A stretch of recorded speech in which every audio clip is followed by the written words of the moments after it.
We're back. Yeah, we're back for an Overland Expo. It was a lot of driving. Way too 2,200 much miles, 13 miles a gallon, stop every 200 miles. Testing. We need bigger tanks. It's not driving, it's testing. Okay. We tested, we learned new stuff. We're here today with lots of new. We have a brand new 2025 Land Cruiser 250. We have the new SLE off-road twin compressor bracket, and we have the very, very new ARB twin compressor in the brushless version. Better like the Milwaukee tools, it's brushless? Yes. Because it doesn't have brushes? Brushless is better. Yeah. Somewhere where we should be scared of brushes is what the world's telling us. Yeah. Be scared of them.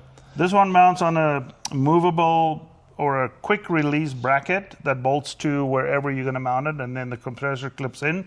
The nice thing is it's sideways adjustable. Other thing is the fitting comes out the side now, so we don't have hood clearance issues. Supposedly I have better heat dissipation too because of the fans. Yep. Got two 60 amp fuses, one for each compressor.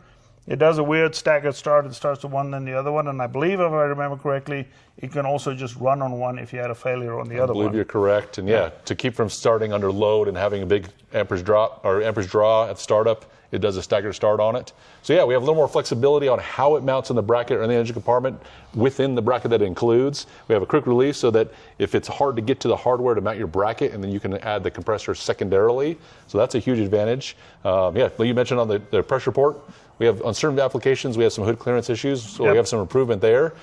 Seems to be all improved. Yeah, it's a little narrower, so you gain some space there. We did a little quick test on it. This truck has a 285/70/18, so a 34-inch tire equivalent. We went from 26 to 36 PSI. We timed it all. How fast was it?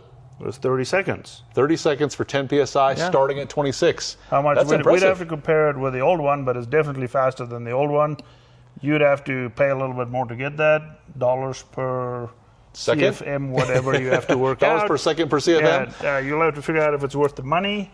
Probably if you have big tires, then yes. I would suspect they are going to eventually phase out the old one. I don't know. They probably That's an still have a lot assumption. of- We don't know. As of right now, this is not a replacement for the twin compressor of the old. This is an addition to, so two different price points, two different outputs for that price. They do rate this at 50% more output, and it's not 50% more money, so arguably it's a value, I guess. It does have a new noise. If you're used to the old twin compressors with the twin prop engine sound, this has a new noise. Completely it does different. A We'll put a little start. bit in the video somewhere.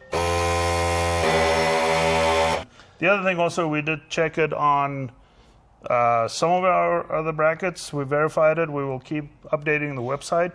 We also have a link to the document that shows the old and the new bolt pattern if you had your own bracket that you made. Had to modify. But these are available and in stock. That's perfect. I think this is a good upgrade. I'm happy to have it and happy to learn about it.